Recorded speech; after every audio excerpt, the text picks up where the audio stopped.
সেনাবাহিনীর তরফ থেকে বলা হয়েছে যে প্রায় 60,000-এর মতো ট্রুপস এই নির্বাচনী ডিউটিতে থাকবেন।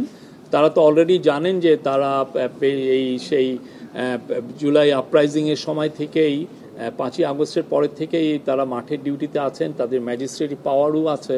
তো আমরা আশা করছি যে এই নির্বাচনের সময় তাদের একটা বলিষ্ঠ ভূমিকা থাকবে এবং তারা মূলত স্ট্রাইকিং ফোর্স হিসাবে থাকবেন আইন শৃঙ্খলা পরিস্থিতি নিয়ন্ত্রণের জন্য।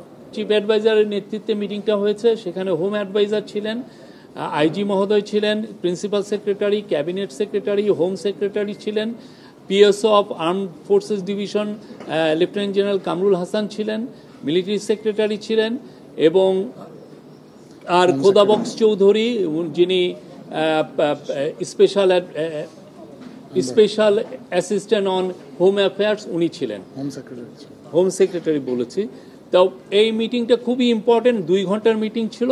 2 ঘন্টার মিটিংয়ে সামনে যে ইলেকশন আসছে, ইলেকশনের যে প্রস্তুতি আমাদের কীরকম এবং সেই অনুযায়ী আমরা কি কি কাজ আরও করতে পারি জোরদারভাবে, সেগুলো নিয়ে আলাপ হয়েছে। প্রথম ছিল যে কোঅর্ডিনেশন বাড়ানো, আর্মি, পুলিশ এবং গ্রাসরুটের যে লোকাল অ্যাডমিনিস্ট্রেশন, এদের মধ্যে কোঅর্ডিনেশন বাড়ানোর কথা বারবার জোর দিয়ে বলা হয়েছে এবং এই কোঅর্ডিনেশনটা লোকাল লেভেলে এবং এটা একটা ন্যাশনাল লেভেলে, দুইটা জায়গায় খুব দ্রুততার সাথে এটা কোঅর্ডিনেশন বাড়ানোর বিষয়ে জোরদার করে বলা হয়েছে।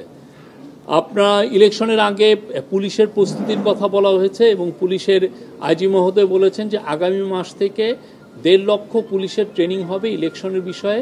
সেপ্টেম্বর থেকে, আগামী মাস না, সেপ্টেম্বর, অক্টোবর এবং নভেম্বরে 1.5 লক্ষ পুলিশের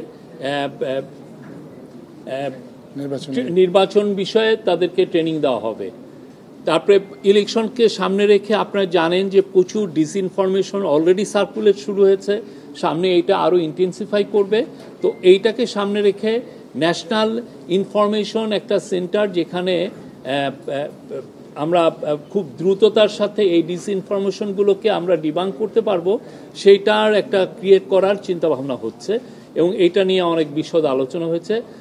চিফ অ্যাডভাইজার আমাদের হোম মিনিস্ট্রি বা পুলিশের এখানে বা যে একটা সেন্ট্রাল কমান্ড স্ট্রাকচার কিছুদিন আগে করা হয়েছে আপনারা জানেন, সেখানে একটা মিডিয়া সেন্টার প্রতিষ্ঠা করার কথা বলেছেন, যাতে করে খুব দ্রুত এই আইন শৃঙ্খলা সংক্রান্ত যে কোনো ইনফরমেশন খুব দ্রুত কালেক্ট করা যায় এবং ওই দিনই ওই সময়ই এটা যাতে ডিসেমিনেট করা যায় এবং সেই জায়গায় প্রতিদিনই যাতে প্রেস কনফারেন্স করে আপনাদেরকে জানানো যায় যে কোথায় কি কিভাবে হচ্ছে, কোথাকার সিচুয়েশনটা কি, এই প্রত্যেকটা বিষয় এবং খুব দ্রুততার সাথে, এবং এইটার থেকে আপনারা যাতে প্রতিনিয়ত সব সময় যাতে ইনফরমেশন পান সেই বিষয়ে জোরদার করতে বলা হয়েছে। প্রফেসর ইউনূস বারবার বলেছেন যে এই পুলিশের যে কাজগুলো অনেক ক্ষেত্রেই মানুষের কাছে আসছে না, এই একটা ইনফরমেশন সেন্টার বা একটা মিডিয়া সেন্টার না থাকার কারণে। পুলিশ অনেক জায়গায় অনেক ভালো ভালো কাজ করছেন, অনেক জায়গায় ইন্টারভেনশন ওরা খুব দ্রুতই করছেন, কিন্তু দেখা যাচ্ছে যে এই বিষয়গুলো আমাদের অনেকের কাছেই জানা থাকছে না। সেই জন্য এই মিডিয়া সেন্টারটা এটা এইভাবে কাজ করবে।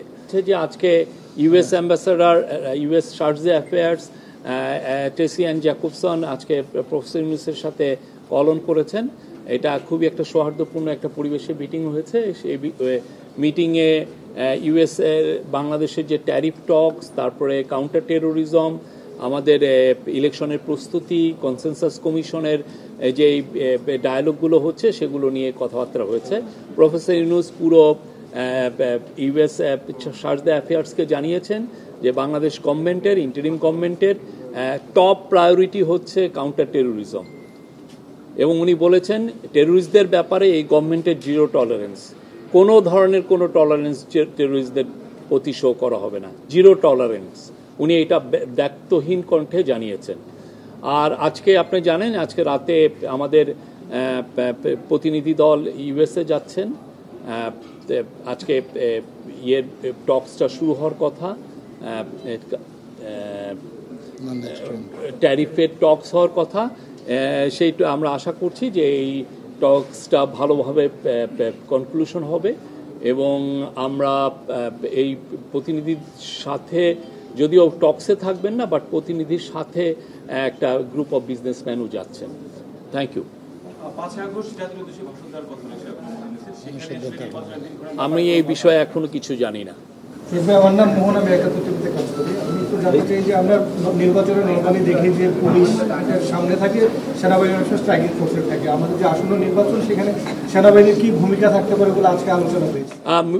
সেনাবাহিনীর তরফ থেকে বলা হয়েছে যে প্রায় 60,000-এর মতো ট্রুপস এই নির্বাচনী ডিউটিতে থাকবেন।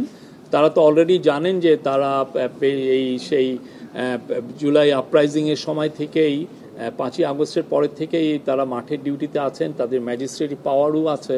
তো আমরা আশা করছি যে এই নির্বাচনের সময় তাদের একটা বলিষ্ঠ ভূমিকা থাকবে এবং তারা মূলত স্ট্রাইকিং ফোর্স হিসাবে থাকবেন আইন শৃঙ্খলা পরিস্থিতি নিয়ন্ত্রণের জন্য।